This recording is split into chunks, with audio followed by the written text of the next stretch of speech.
together. Wow, fantastic. Let's work together. Fantastic.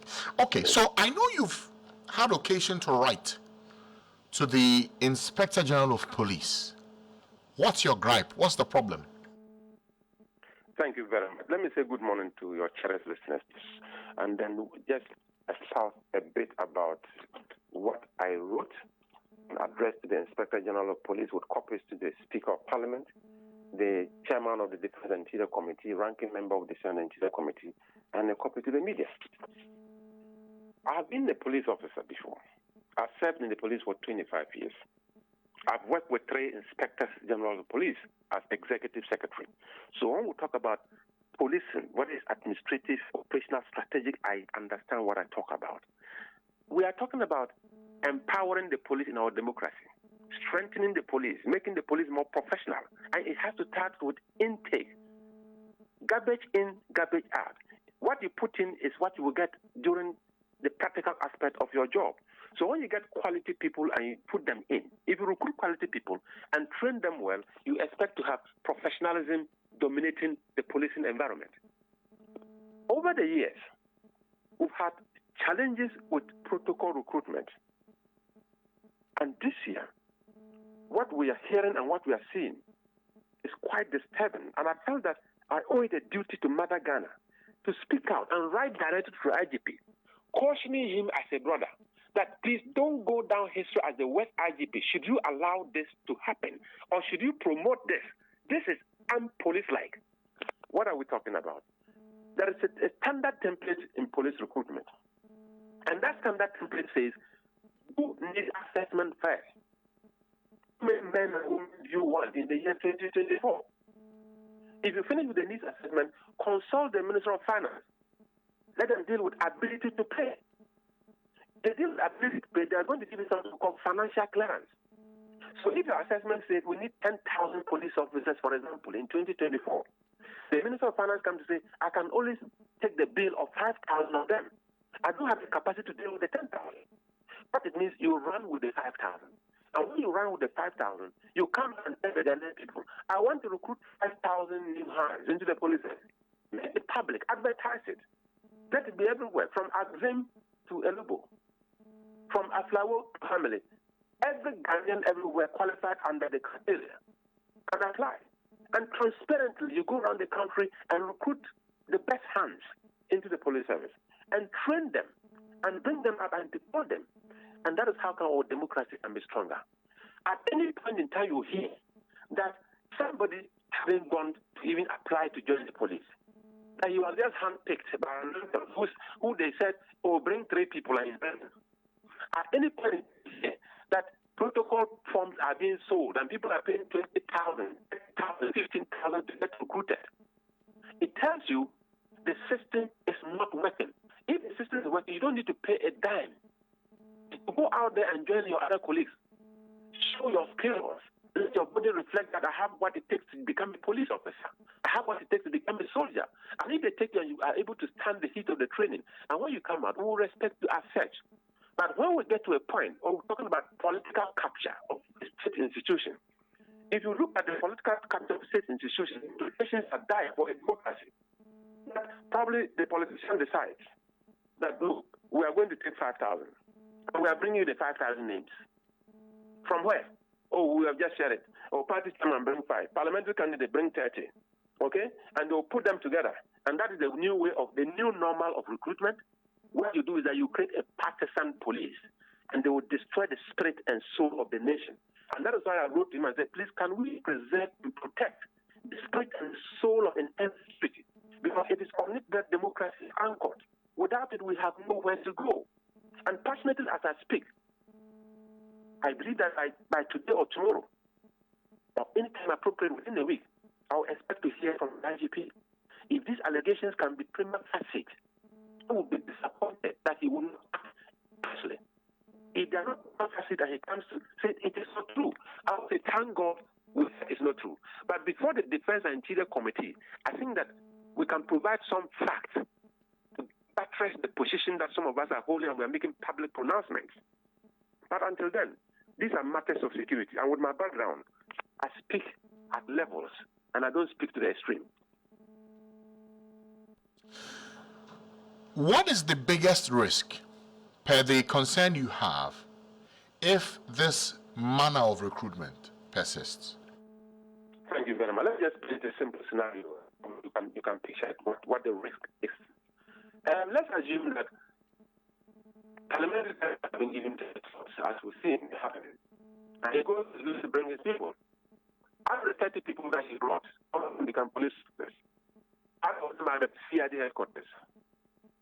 10 of them are in the operations. Election 2024 comes, and the 10 people were deployed to go and defend their party in power, not to work for the state. They will go to a place like Petition, like what happened in 2020. Shoot and kill.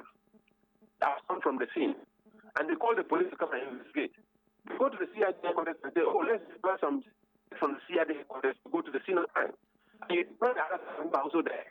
Coincidentally, in the same bus, protecting not the state.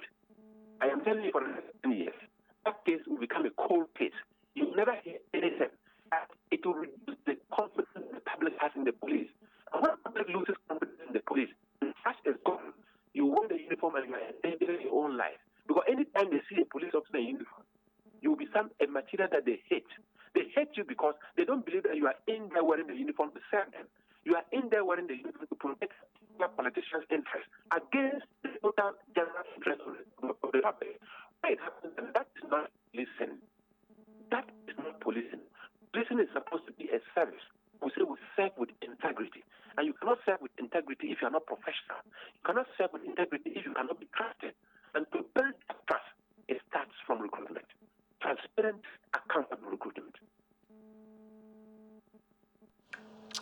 Since you sent this letter to the IGP, have you received any response? I have gotten calls from the police. I have gotten calls from politicians. I have gotten calls from the clergy. I have gotten calls from ordinary Ghanaians who are living in the villages hoping to hear that adverts are going on and they also go and apply. I have received calls of people who have been scammed on Facebook saying that, oh yes, they have given my parliamentary candidate 30 slots and he's asked me to look for 5 people. Are you interested? Please bring me 10,000 each and I'll help you. And the people know it is true that they are doing that thing. And the people on Facebook, they're also taking advantage to scam other people. And we're creating a lot of insecurity in the system because of lack of transparency and not the lack of willingness to be accountable to the people of Ghana and the lack of willingness to follow simple procedure, lay down procedure that has stood the test of time. Why can't we do what is just simple? I've heard another argument that is coming that is laughable, that there is backlog. Please, in policing, in the security sector, we don't have anything like backlog recruitment. You know why? We have placed an advert, 2024, 18 years and above. The limit is 24 years. If you are interested, these are the qualifications. And the need assessment of 2024 are going to be very different from 2025 and 2026. So you can't have a backlog of 2024 recruit transposed into 2027 for training. That is absolutely wrong yesterday, wrong today, and it will be wrong tomorrow. You do annual assessment, and you recruit based on the assessment, the needs that you have to fill in those gaps. So if you are done, you are done. You take all of them for training. Let's assume that you train them to the end of the year, and some are still under the training going into the next year. There's no problem. But you can't have a backlog, and you carry a backlog for 2, 3, 4 years. We are not children. We are very smart people. And there are a lot of police officers, soldiers, retired. Some have retired voluntarily. Some have retired compulsorily. They have institutional knowledge. All these words that are coming from the political class about backlog, I am telling them as a matter of experience that we don't have anything like that existing in any security sector. If you want to, it's just like stale food. People have stopped eating stale food, and even the security sector, we don't do stale stuff. It is recruitment this year, and it's supposed to be addressing this year's challenges, and that is it. Next year, if you want to recruit again, what is wrong? You can recruit every year, there's no problem. But don't put a backlog to prevent someone who is going to qualify next year from applying. That is unfair. Has the IGP responded to you directly? Well, it is just fresh. I think that's what I put in the letter yesterday or probably today, because I am in my constituency. I sent it via EMS. I think that because I copied the media, that is why it is everywhere. But I'm quite convinced that if the IGP receives it, it's a simple caution. And I'm saying these are allegations, that damning allegations. And you are a brother because I've been in that fraternity before. The last thing I would do is to point a negative hand at the Ghana Police Service. I will never do that. But the last thing I also want not to do is to see that, something is going wrong, I'll decide to keep quiet. That I cannot also do. I will always make sure that the Ghana Police Service is placed in a position that can support our democracy. Because I love to be democratic. I love to live in a country that has open, transparent systems, that everybody is respected. Equity. Let's respect each other. Let's be transparent. And let all be accountable to the state and to the law. If we are able to do that, we will have a long way to go and probably our democracy can progress. I am hoping to hear from the Inspector General of Police. But I was so excited to see that leadership of the minority in Parliament, with my ranking member, Honorable James Agalga, held a press conference and added more weight to the statement that I made. It's all about Ghana. It's not about Peter Lanchene Toobu. It's not about Honorable Arthur Fossel. It's not about Honorable James Agalga. It's about the security of this state called Ghana. Let's enjoy the security so that election 2024 will come peacefully, professionally managed by the police, and all of us will be happy from 2025 and beyond. If this request you're making for things to be done is not done, does that put the service in a difficult light by way of integrity to be able to carry out his mandate? I think that everybody within the security family understands that what I'm requesting for is to save an institution that can really go down the drain if such are allowed. I've talked about command and control. I've talked about recruitment into the senior officer level at the police academy, where we have, of course, 53 running now. I've talked about intake, recruitment from the basics. And these things are fundamental in developing any institution, very particularly in ensuring that the professional institution of the Ghana Police Service stand firm. Everybody wants to listen. To listen and listen good. It's all about patriotism. I am not personal in this matter.